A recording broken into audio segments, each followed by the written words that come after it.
ओम श्री परमात्मने नमः। श्लोक 29। अब भगवान शरीर की अलौकिकता का वर्णन करते हैं।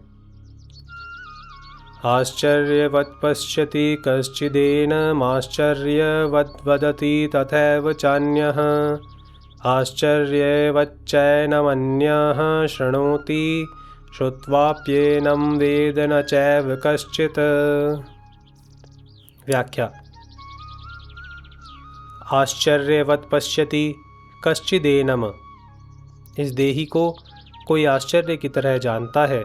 तात्पर्य यह है कि जैसे दूसरी चीज़ें देखने, सुनने, पढ़ने और जानने में आती हैं, वैसे इस देही का जानना नहीं होता। कारण कि दूसरी वस्तुएं इदंता से यानी यह करके जानते हैं, अर्थात वे जानने का विषय होती हैं, पर यह देही इंद्रिय, मन, बुद्धि का विषय नहीं है। इसको तो स्वयं से, अपने आप से ही जाना जाता है। अपने आप से जो जाना जाता है वह जानना लौकिक ज्ञान की तरह नहीं होता, प्रत्युत बहुत विलक्षण होता है। पश्यति पद के दो अर्थ होते हैं, नेत्रों से देखना और स्वयं के द्वारा स्वयं को जानना। यहाँ पश्यति पद स्वयं के द्वारा स्वयं को जानने के विषय में आया है। गीता दूसरे अध्याय का 55वां, छठे अध्याय का 20वां आदि। जहाँ नेत्र आदि करणों से देखना यानी जानना होता है, वहाँ दृष्टा यानी देखने वाला, दृश्य यानी दिखने वाली वस्तु और दर्शन यानी देखने की शक्ति, यह त्रिपुटी होती है। इस त्रिपुटी से ही संसारिक देखना यानी जानना होता है, परंतु स्वयं के ज्ञान में यह त्रिपुटी नहीं होती, अर्थात स्वयं का ज्ञान करण सापेक्ष नहीं है। स्वयं का ज्ञान तो स्वयं के द्वारा ही होता है, अर्थात वह ज्ञान करण निरपेक्ष है। जैसे मैं हूँ, ऐसा जो अपने होनेपन का ज्ञान है, इसमें किसी प्रमाण की या किसी कारण की आवश्यकता नहीं है। इस अपने होनेपन को इदंता से अर्थात दृश्य रूप से नहीं देख सकते। इसका ज्ञान अपने आप को ही होता है। यह ज्ञान इंद्रियजन्य या बुद्धिजन्य नहीं है। इसलिए स्वयं को यानी अपने आप को जानना आश्चर्य की तरह होता है। जैसे अंधेरे कमरे में हम किसी चीज़ को लाने जाते हैं तो हमारे साथ प्रकाश भी चाहिए और नेत्र भी चाहिए, अर्थात उस अंधेरे कमरे में प्रकाश की सहायता से हम उस चीज़ को नेत्रों से देखेंगे, तब उसको लाएंगे। परंतु कहीं दीपक जल रहा है और हम उस दीपक को देखने जाएंगे तो उस दीपक को देखने के लिए हमें दूसरे दीपक की आवश्यकता नहीं पड़ेगी, क्योंकि दीपक स्वयं प्रकाश है, वह अपने आप को स्वयं ही प्रकाशित करता है। ऐसे ही अपने स्वरूप को देखने के लिए किसी दूसरे प्रकाश की आवश्यकता नहीं है, क्योंकि यह देही यानी स्वरूप स्वयं प्रकाश है। अतः यह अपने आप से ही अपने आप को जानता है। स्थूल, सूक्ष्म और कारण, ये तीन शरीर हैं।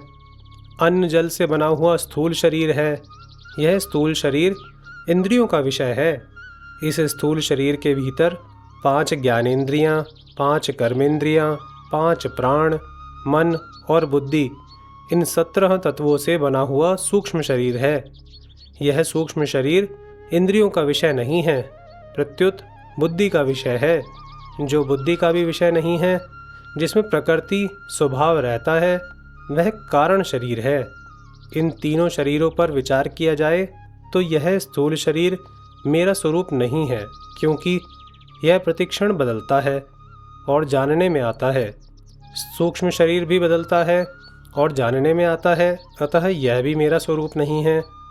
कारण शरीर प्रकृति स्वरूप है, पर देही यानी स्वरूप प्रकृति से भी अतीत है, अतः कारण शरीर भी मेरा स्वरूप नहीं है।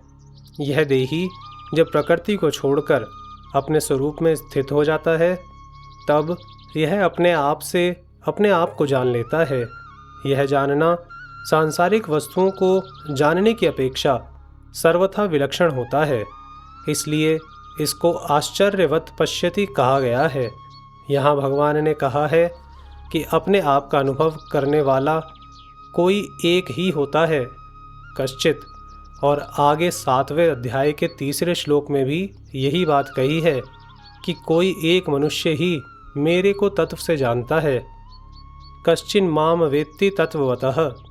इन पदों से ऐसा मालूम होता है कि इस अविनाशी तत्व को जानना बड़ा कठिन है, दुर्लभ है, परंतु वास्तव में ऐसी बात नहीं है। इस तत्व को जानना कठिन नहीं है, दुर्लभ नहीं है, प्रत्युत इस तत्व को सच्चे हृदय से जानने वाले की, इस तरफ लगने वाले की कमी है। यह कमी जानने की जिज्ञासा कम होने के कारण ही है। आश्चर्यवद वदति तथैव चान्यः। ऐसे ही दूसरा पुरुष इस देही का आश्चर्य की तरह वर्णन करता है, क्योंकि यह तत्व वाणी का विषय नहीं है। जिससे वाणी भी प्रकाशित होती है, वह वाणी उसका वर्णन कैसे कर सकती है। जो महापुरुष इस तत्व का वर्णन करता है, वह तो शाखा चंद्र न्याय की तरह वाणी से इसका केवल संकेत ही करता है, जिससे सुनने वाले का इधर लक्ष्य हो जाए। अतः इसका वर्णन आश्चर्य की तरह ही होता है। यहाँ जो अन्य पद आया है, उसका तात्पर्य यह नहीं है कि जो जानने वाला है उससे यह कहने वाला अन्य है, क्योंकि जो स्वयं जानेगा ही नहीं, वह वर्णन क्या करेगा। अतः इस पद का तात्पर्य यह है कि जितने जानने वाले हैं उनमें वर्णन करने वाला कोई एक ही होता है, कारण कि सब के सब अनुभवी तत्वज्ञ महापुरुष उस तत्व का विवेचन करके सुनने वाले को उस तत्व तक नहीं पहुंचा सकते। उसकी शंकाओं का, तर्कों का पूरी तरह समाधान करने की क्षमता नहीं रखते। अतः वर्णन करने वाले की विलक्षण क्षमता द्योतन करने के लिए ही यह अन्य पद दिया गया है। आश्चर्यवच्चैनमन्यः शृणोति। दूसरा कोई इस देही को आश्चर्य की तरह सुनता है। तात्पर्य है कि सुनने वाला शास्त्रों की, लोक लोकांतरों की जितनी भी बातें सुनता आया है, उन सब बातों से इस देही की बात विलक्षण मालूम देती है, कारण कि दूसरा जो कुछ सुना है वह सबका सब इंद्रियां, मन, बुद्धि आदि का विषय है, परंतु यह देही इंद्रियों आदि का विषय नहीं है। प्रत्युत यह इंद्रियों आदि के विषय को प्रकाशित करता है। अतः इस देही की विलक्षण बात वह आश्चर्य की तरह सुनता है। यहाँ अन्य पद देने का तात्पर्य है कि जानने वाला और कहने वाला, इन दोनों से सुनने वाला यानी तत्व का जिज्ञासु अलग है। श्रुत्वाप्येनं वेद न चैव कश्चित्। इसको सुन करके भी कोई नहीं जानता। इसका तात्पर्य यह नहीं है कि उसने सुन लिया तो वह जानेगा ही नहीं। इसका तात्पर्य यह है कि केवल सुन करके यानी सुनने मात्र से इसको कोई भी नहीं जान सकता। सुनने के बाद जब वह स्वयं उसमें स्थित होगा, तब वह अपने आप से ही अपने आप को जानेगा। यहाँ कोई कहे कि शास्त्र और गुरुजनों से सुनकर ज्ञान तो होता ही है, फिर यहाँ सुन करके भी कोई नहीं जानता, ऐसा कैसे कहा गया है। इस विषय पर थोड़ी गंभीरता से विचार करके देखें कि शास्त्रों पर श्रद्धा स्वयं शास्त्र नहीं कराते और गुरुजनों पर श्रद्धा स्वयं गुरुजन नहीं कराते, किंतु साधक स्वयं ही शास्त्र और गुरु पर श्रद्धा विश्वास करता है, स्वयं ही उनके सम्मुख होता है। अगर स्वयं के सम्मुख हुए बिना ही ज्ञान हो जाता तो आज तक भगवान के बहुत अवतार हुए हैं, बड़े बड़े जीवन मुक्त महापुरुष हुए हैं, उनके सामने कोई अज्ञानी रहना ही नहीं चाहिए था, अर्थात सबको तत्व ज्ञान हो जाना चाहिए था, पर ऐसा देखने में नहीं आता। श्रद्धा विश्वास पूर्वक सुनने से स्वरूप में स्थित होने में सहायता तो जरूर मिलती है, पर स्वरूप में स्थित स्वयं ही होता है। अतः उपयुक्त पदों का तात्पर्य तत्व ज्ञान को असंभव बताने में नहीं, प्रत्युत उसे कारण निरपेक्ष बताने में है। मनुष्य किसी भी रीति से तत्व को जानने का प्रयत्न क्यों न करे, पर अंत में अपने आप से ही अपने आप को जानेगा। श्रवण मनन आदि साधन तत्व के ज्ञान में परंपरागत साधन माने जा सकते हैं, पर वास्तविक बोध कारण निरपेक्ष यानी अपने आप से ही होता है। अपने आप से अपने आप को जानना क्या होता है? एक होता है करना, एक होता है देखना और एक होता है जानना।